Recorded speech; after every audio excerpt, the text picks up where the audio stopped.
आप देख रहे हैं नॉन स्टॉप एट 9। मैं हूं मानक गुप्ता। आज पूरे दिन एक खबर छाई रही। वो खबर ये थी कि तांडव को लेकर विरोध प्रदर्शन देश भर में हो रहा है।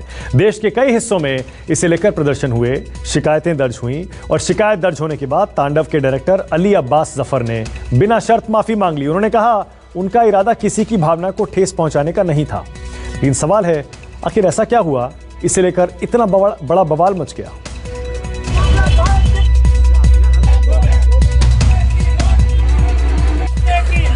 देश की आर्थिक राजधानी मुंबई से आई ये तस्वीर इस बात की गवाही दे रही है कि वेब सीरीज तांडव पर सियासी तांडव जल्द थमने वाला नहीं। बीजेपी के कार्यकर्ताओं ने मुंबई में इस वेब सीरीज के खिलाफ जोरदार प्रदर्शन किया, तो साथ ही बीकेसी पुलिस स्टेशन में इसके खिलाफ शिकायत भी दर्ज करा दी। राम कदम ने वेब सीरीज के कलाकार सैफ अली खान से माफी की मांग की, तो साथ ही अमेजॉन प्राइम के खिलाफ कार्रवाई और उसके प्रोडक्ट के बहिष्कार की मांग भी की। कोई भी देशवासी और विश्व भर के तमाम हिंदू भाई अमेज़न का प्रोडक्ट न खरीदें, अमेज़न प्राइम वीडियो का ऐप डिलीट कर दे ताकि इनको सबक मिले। किसी भी धर्म की आस्था और श्रद्धा के साथ ये खिलवाड़ नहीं कर सकते। अमेज़न को माफी मांगनी होगी। प्रदर्शन के दौरान राम कदम ने बीजेपी कार्यकर्ताओं के साथ अमेज़न ऐप को डिलीट किया, तो वहीं अमेज़न के दफ्तर में कंपनी के अधिकारियों से बात की और कंटेंट को हटाने की मांग की। इधर मध्य प्रदेश की राजधानी भोपाल में भी वेब सीरीज तांडव का जबरदस्त विरोध हुआ। हिंदूवादी संगठनों ने रोशनपुर चौराहे पे तांडव के पोस्टर फाड़े, तो कई पोस्टर्स पर कालिख भी पोत डाली। मध्य प्रदेश के चिकित्सा शिक्षा मंत्री विश्वास सारंग ने सूचना और प्रसारण मंत्री प्रकाश जावड़ेकर को लेटर लिखकर वेब सीरीज तांडव पर रोक लगाने की मांग की। सूचना प्रसारण मंत्री जी को पत्र लिखा है कि ओटीटी प्लेटफॉर्म के लिए भी अब एक सेंसर बोर्ड की जरूरत है। कहीं ना कहीं हमें आचार संहिता को निहत करना पड़ेगा, जिसके माध्यम से इस तरह की पुनरावृत्ति ना हो। और इसके साथ ही अमेज़न को भी हमने मेल किया है कि यदि वो तांडव को नहीं roकेंगे तो हम उनके पूरे बिजनेस का बहिष्कार करेंगे। हमारी आस्था पर चोट या देवी देवताओं का अपमान करने का किसी को अधिकार नहीं है। मंत्री जी और भारत सरकार स्वयं संज्ञान ले रही है। पश्चिम बंगाल के हावड़ा में भी बीजेपी कार्यकर्ताओं ने वेब सीरीज तांडव के खिलाफ तांडव किया। सड़क जाम कर अभिनेता सैफ अली खान का पुतला फूंका और प्रदर्शन के दौरान वेब सीरीज पर सनातन संस्कृति से छेड़छाड़ का आरोप लगाया। अयोध्या के साधु संतों ने वेब सीरीज तांडव का पुरजोर विरोध किया है और इसे हिंदू सनातन संस्कृति पर चोट करार दिया। किसी भी धर्म के प्रति हमारे आदि टिप्पणी किसी को भी नहीं करना चाहिए। और अली अब्बास जफर ने जो किया है ये बिल्कुल जो है निंदनीय है, असह्य है, अक्षम्य है। और मुस्लिम धर्म गुरुओं को चाहिए कि वो इस तरह की हरकत करने वाले जो अली अब्बास जफर जैसे लोग हैं इनको स्वयं गाइडलाइन जारी करें कि अगर इस तरह की हरकत करेंगे तो उनको इस्लाम से खारिज किया जाएगा। तांडव विवाद में अब गाजियाबाद का जूना अखाड़ा भी शामिल हो गया है। गाजियाबाद के प्रसिद्ध दुधेश्वर नाथ मंदिर के महंत और जूना अखाड़ा के प्रवक्ता नारायण गिरी ने कहा कि ऐसे लोगों को चांटा लगाया जाना चाहिए। कुछ लोग षड्यंत्रकारी भारत के अंदर में तांडव जैसी वेब सीरीज बना रहे हैं और एक हिंदुओं का मजाक बनाने के लिए ऐसे लोग दुष्टों को चांटा लगना चाहिए। बिहार के मुजफ्फरपुर जिले में वेब सीरीज तांडव के खिलाफ शिकायत दर्ज हुई है। अधिवक्ता सुधीर कुमार ओझा ने सीजीएम कोर्ट में शिकायत दर्ज कराई। नेम्ड 32 लोगों पर और कुल 96 लोगों को आरोपित करते हुए आईपीसी की धारा 295A, 298, 153A के साथ साथ 504 के तहत यह मुकदमा दर्ज कराया गया है और मांग की गई है कि अविलंब इस पर रोक लगाई जाए और इन सभी के खिलाफ हिंदुओं की भावना को ठेस पहुंचाने, समाज को बांटने, क्षेत्रता फैलाने को लेकर के कानूनी कार्रवाई की जाए। मुंबई, लखनऊ और मुजफ्फरपुर में शिकायत दर्ज होने और देश भर में हो रहे विरोध प्रदर्शनों के बीच वेब सीरीज तांडव के डायरेक्टर अली अब्बास जफर ने बिना शर्त माफी मांग ली है। उन्होंने कहा कि फिल्म के तमाम किरदार काल्पनिक हैं और उनका इरादा किसी भी भगवान को ठेस पहुंचाना नहीं है। भोपाल से विपिन श्रीवास्तव और लखनऊ से माना श्रीवास्तव के साथ दीपक दुबे, मुंबई, न्यूज़ 24। बिहार के पूर्व डिप्टी सीएम सुशील मोदी के राज्यसभा जाने से खाली हुई विधान परिषद की सीट पर बीजेपी प्रवक्ता और पूर्व केंद्रीय मंत्री शाहनवाज हुसैन को प्रत्याशी बनाया गया। माना जा रहा है अब बिहार बीजेपी का चेहरा भी वो बनेंगे और नीतीश कुमार की कैबिनेट में भी उनकी एंट्री तय मानी जा रही है। न्यूज़ 24 संवाददाता सौरभ कुमार से खास बातचीत में शाहनवाज हुसैन ने कहा वो पार्टी की उम्मीदों पर खरे उतरेंगे। पूर्व केंद्रीय मंत्री शाहनवाज हुसैन बिहार विधान परिषद के सदस्य बनने जा रहे हैं। इस वक्त हमारे साथ है। सर, ये बताइए, ये क्या प्रमोशन है आपका या डिमोशन? क्या मैं तो पार्टी का राष्ट्रीय प्रवक्ता हूँ, केंद्रीय चुनाव समिति का सदस्य हूँ और उस पद पे मैं अभी हूँ। उसमें एक वैल्यू ऐड किया गया है कि मुझे एक परिषद का भी सदस्य, सुशील जी के बचे हुए कार्यकाल का जो, क्योंकि वो राज्यसभा में गए तो वो जो जगह खाली थी उसकी जगह पार्टी ने मुझे उम्मीदवार बनाया है, तो मैं पार्टी का शुक्रिया अदा करता हूँ। आगे आपकी भूमिका बिहार में क्या हो? मैं तो बिहारी हूँ ही, तो भूमिका बिहारी की भूमिका बिहार में क्या होती है? मतलब सरकार के अंदर आपकी भूमिका क्या हो? मैं पार्टी का दायित्व है और उसको निभाता रहूँगा। जो पार्टी कहती है वो करता रहूँगा। मंत्री बनेंगे? पार्टी का राष्ट्रीय प्रवक्ता हूँ और न्यूज़ 24 पे जब भी बुलाया जाता है आता था, फिर से आता रहूँगा।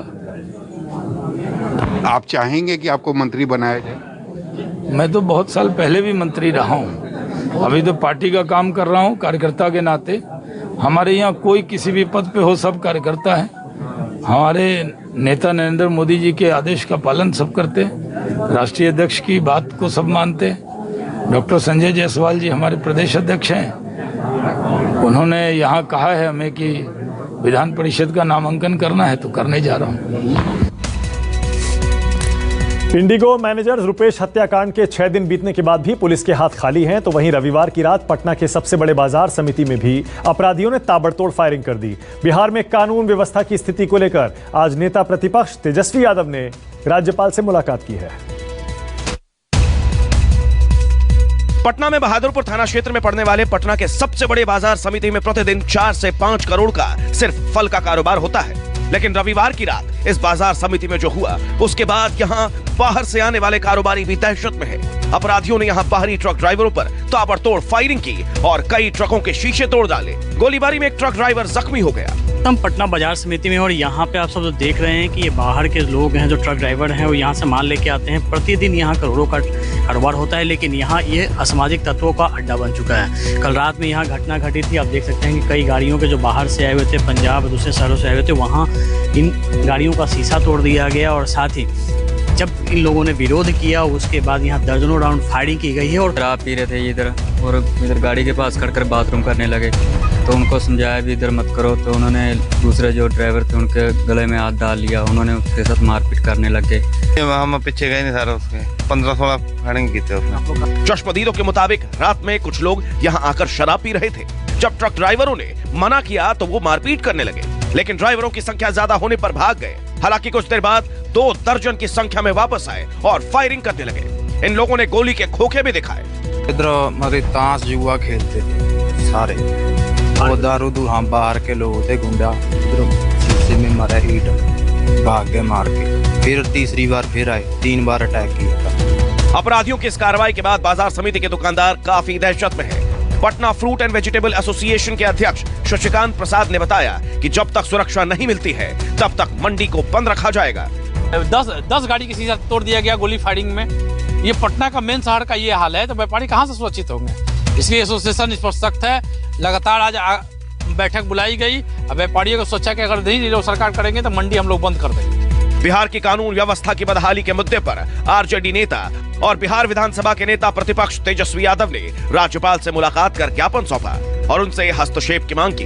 तेजस्वी यादव ने आरोप लगाया कि बिहार में सरकार का इकबाल खत्म हो चुका है और अपराधी बेखौफ हो गए हैं। बिहार में अपराध बढ़े हैं, इसको लेकर के महामहिम भी चिंतित और परेशान नजर आए और उन्होंने कहा है कि इंटरवेन वो करेंगे। संबंधित विभाग के जो भी अधिकारी हैं, क्यों बिहार में अपराध बढ़ रहा है उस पर फटकार लगाने का वो काम करेंगे, क्योंकि माननीय मुख्यमंत्री जी का तो इकबाल खत्म हो गया। पटना में इंडिगो फ्लाइट मैनेजर रुपेश हत्याकांड में 60 पुलिस वालों की टीम अब तक 200 से ज्यादा लोगों से पूछताछ कर चुकी है, लेकिन 6 दिन बाद भी पुलिस के हाथ खाली है। सौरभ कुमार के साथ अमिताभ ओझा, पटना, न्यूज़ 24। पश्चिम बंगाल में आज दीदी और शुभेंदु अधिकारी ने एक दूसरे के गढ़ में शक्ति प्रदर्शन किया। सीएम ममता बनर्जी ने नंदीग्राम से चुनाव लड़ने का ऐलान किया तो टीएमसी से बीजेपी में शामिल हुए शुभेंदु अधिकारी ने उन्हें 50,000 वोटों से हराने का संकल्प ले लिया।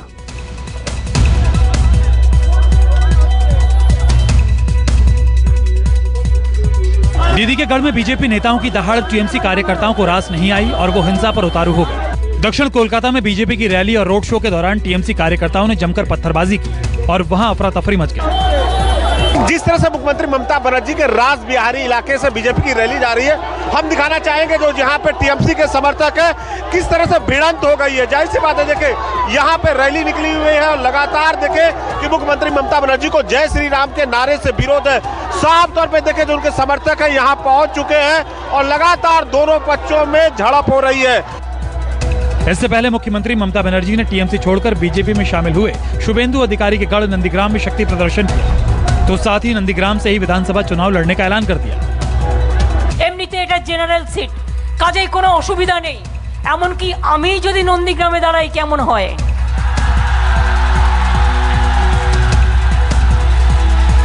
ভাবছিলাম কথার কথা একটু বললাম, একটু ইচ্ছে হলো, একটু গ্রামীণ জায়গা, একটু আমার মনের জায়গা। सीएम ममता बनर्जी ने भवानीपुर की जगह नंदीग्राम से चुनाव लड़ने का ऐलान किया तो दीदी के गढ़ में रैली के दौरान शुभेंदु अधिकारी ने भी बड़ा ऐलान कर दिया। ममता बनर्जी के इलाके टालीगंज में रोड शो के दौरान शुभेंदु ने दावा किया कि अगर ममता बनर्जी 50,000 वोटों से नहीं हारी तो वो राजनीति छोड़ देंगे। আপনারা লিখে রাখুন, 7 লাখ ভোটে যদি মাননীয়াকে হারাতে না পারি আমি রাজনীতি ছেড়ে দেব। नंदीग्राम में अपनी पार्टी के शक्ति प्रदर्शन के दौरान ममता बनर्जी ने बीजेपी नेताओं पर तीखे हमले किए। बोली, जीवित रहते बंगाल को बिकने नहीं दूंगी। मनोज पांडे, कोलकाता, न्यूज़ 24। 26 जनवरी को किसानों के प्रस्तावित मार्च में दखल देने से सुप्रीम कोर्ट ने इनकार कर दिया है। सुप्रीम कोर्ट ने कहा, दिल्ली कौन आएगा और कौन नहीं, यह तय करना दिल्ली पुलिस का काम है।